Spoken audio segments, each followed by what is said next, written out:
नमस्कार, आप देख रहे हैं कल तक एक्सप्रेस। मैं हूं बुलंदर कुमार। जी आपको बता दें कि बागेश्वर वाला बाबा श्री धीरेन्द्र शास्त्री पहुंच चुके हैं पटना बिहार। और आप सबको बता दें कि भोजपुरी के सुपरस्टार मनोज तिवारी जी के साथ, जो कि दिल्ली के सांसद रह चुके हैं, और धीरेन्द्र शास्त्री जी के साथ में देख सकते हैं पूजा करते हुए नजर आ रहे हैं लोग। आप सबको बता दें कि अभी कथा आयोजन होने वाला है। आज से कथा जो है शुरुआत होगा। आज से धीरेन्द्र शास्त्री जी आज से कथा शुरू करेंगे।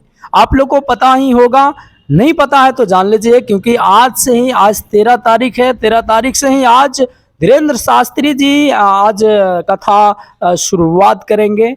भगवान का कथा आज से शुरुआत होगा। देखिए अभी पटना में पूजा आरंभ हो गया है। देख सकते हैं धीरेन्द्र शास्त्री जी अभी पूजा करते हुए नजर आ रहे हैं।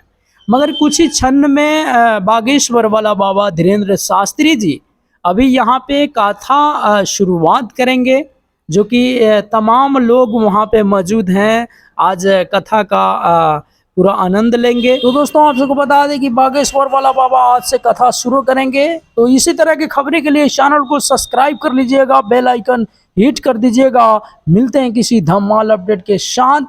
नमस्ते।